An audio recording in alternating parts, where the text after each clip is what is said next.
start off with your football days. I suppose you guys were six-man when you were playing. Six-man, yeah.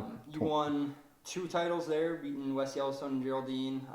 You also played against the Chester team, I assume, with Graham and Fitzsimmons, or were those guys 8-man? We played them in 8-man.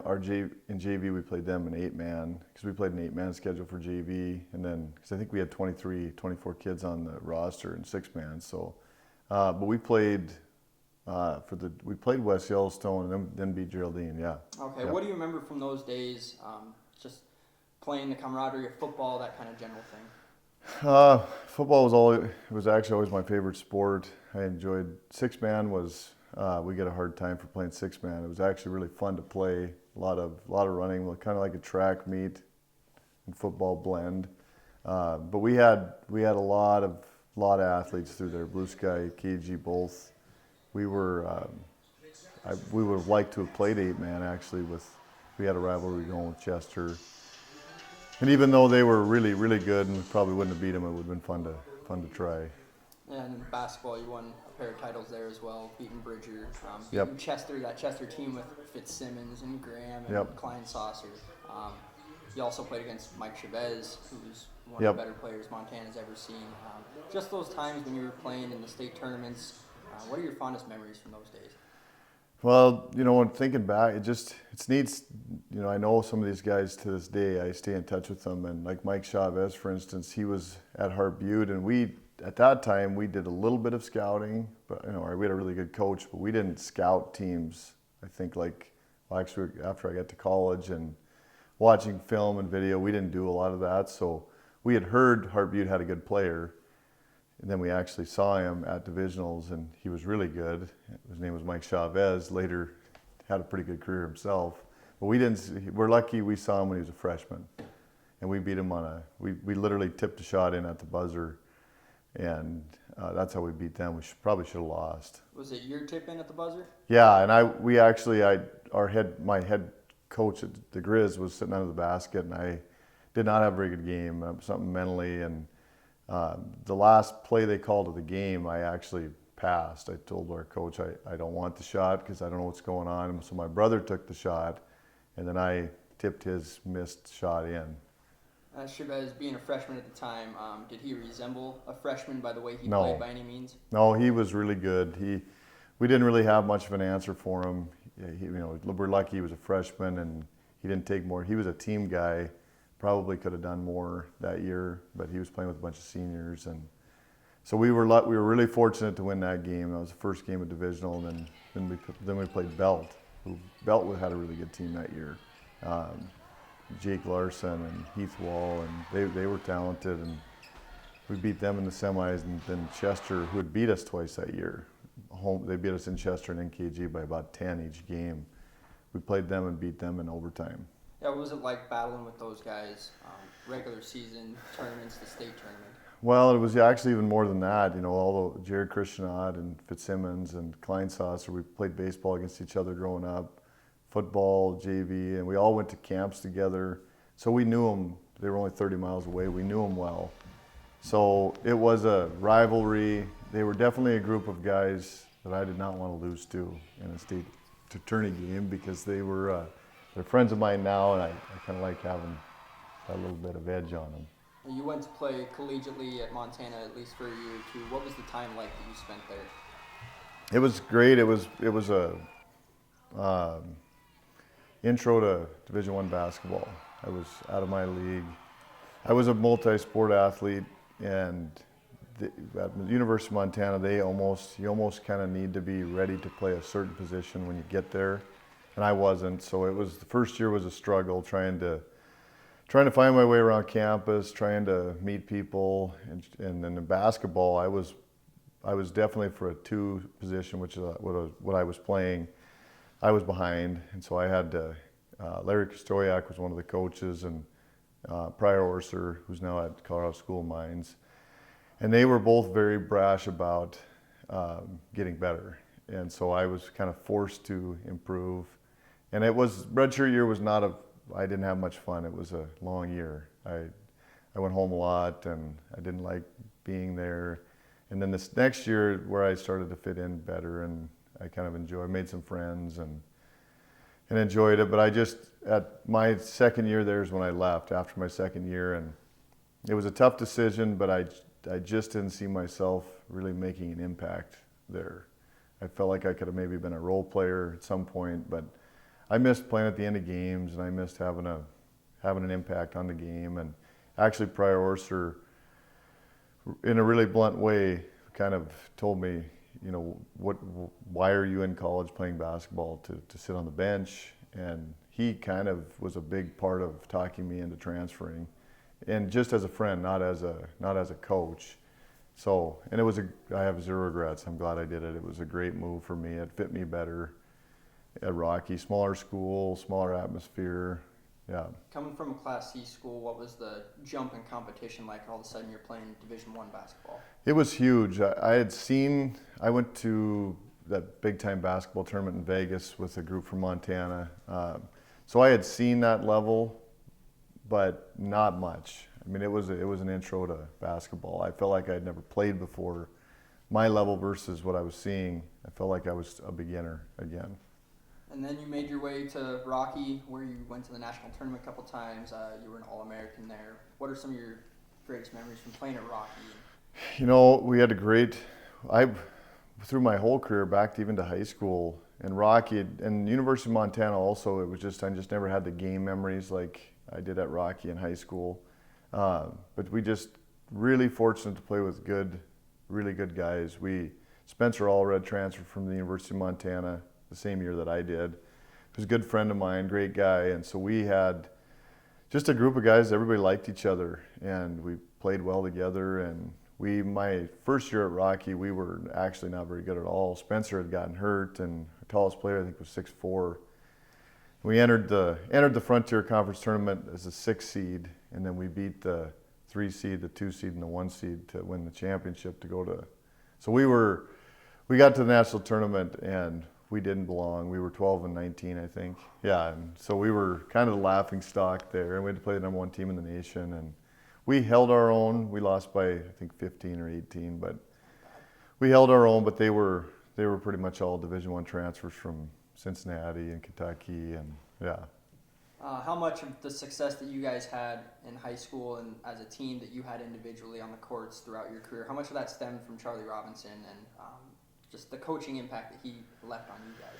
Yeah, even to go back further, my dad actually used to put on a Saturday basketball in Gildford. That's kind of gotten to be, a lot of people have given him credit for that because it was fundamentals. Nobody liked it. Everybody hated my dad because we had to dribble through chairs. We never got to shoot. We just all these hardcore fundamentals, and that kind of led to us figuring, sort of by the time we got to high school, we kind of knew what we were doing. And then we ran into Charlie, who was still to this day one of the best X and O guys I've ever been around. I mean, he was always 2 or 3 steps ahead of whoever we were playing. And although we didn't watch a lot of film, he did. And he scouted the other teams. And so we, not to sound corny, but we actually felt like kind of he was driving the boat. And we already knew what we were doing, and he was calling plays, and we were really fortunate. I don't think we could have had a better coach in high school from what we were. He did a great job with us. And that's not the only 2 sports, football and basketball, you're successful in. Obviously, you started that streak of 5 straight titles in track and field. You threw the javelin against Klein-Saucer. You were a sprinter. What were those battles like with some of those rivals that you had built over the years playing in football and basketball? Yeah, back then all those guys, Klein-Saucer, Fitzsimmons, then Blue Sky was a rival. We played with Blue Sky for football, and then they were a big rival of ours in basketball, and they were good then. I would say we were all friends. To this day, we all are all still friends. We were all friends then, but when we competed hard against each other, and it was really important that we, on the floor, we competed like we were enemies, but we were always friends off the floor. And a lot of those Chester guys, Jared Krishna was my roommate my first year in college, and so Fitzsimmons and him were really close friends. He was down a lot, and it was just very important I had that little edge over them, those guys. So, but they were good guys. We were all good friends. We competed, every sport, baseball included. against each other, and we always went back and forth. So it doesn't surprise you that Casey had all that success at Carroll, that Jeff has had such a successful career coaching. None of that success surprises you? Not really. Casey was always, his mentality was always, you just knew he was always going to continue to get better. He could have played basketball in the NAIA for sure. Chose football, and then he kind of filled in and got bigger. But yeah, Casey was one of the biggest competitors I've ever played against. Very competitive and very, very much refused to lose. You had to beat him, and he was. I'm glad, once again, like same with Casey, I'm glad we caught him when he was 6'3", 190 instead of 250. Now, what are you guys doing? I know Ashley played collegiately as well. What do you guys do these days to try and give back to the community or help with the youth programs around the area? I was never an X's and O's type player. I played off field a lot, and so I'm better off coaching at a younger level. So I've been coaching my daughter's 4th and 5th grade team, and then helping coach my son's 3rd grade team now, and just trying to, since we've lived in Malta, trying to catch kids as like when Kendall Denham and Tucker Shy and Zach Hanley went through, just little tips here and there. Whether they take it or leave it, it's just been nice to be able to probably more offer help on the mental side of the game to some of those guys, just to relax and because that's such a big part, and that's what I see in high school a lot of kids struggling with, is handling the pressures of playing in front of big groups of people and press, and so I feel like I've been able to offer some help to some of the kids around this area for that. Because when I was in high school, it was interesting. You don't get to choose who the press are going to attach themselves to, and I was that guy in high school, and it created a dynamic with my friends and people in the area, and I had gotten a lot of exposure. And then when I signed with the Grizz, it was just a lot of newspaper articles. Always started with University of Montana player, and it was a lot of pressure to deal with. And I was fortunate to have really good teammates that they didn't hold that against me, but it did add a dynamic to our team. Is that something that you could see forcing teams apart these days, separating a locker room kind of thing? I think for me, if I would not have had, like my brother was a teammate of mine, Chad Watson, Jared Miller. I mean, these guys were selfless guys that just they knew we were better off. Everybody was getting along, and we just had a really good group of people that understood that, I'm getting the press, but they all knew we weren't winning because of me. We were winning because of our team.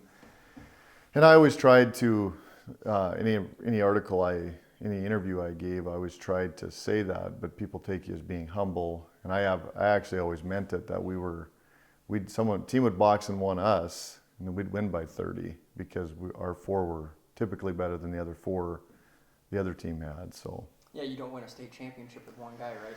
No. We had, actually my senior year against Chester, I got MVP that year, but it was once again the same sort of thing. I had been given most of the credit through that year. Chad Watson probably should have been, or at least Cole. He had, I think, 32 in our first game and 24 in the semis, and then he got in foul trouble in the state championship game, and 3 fouls and with 2 minutes left to go in the first quarter.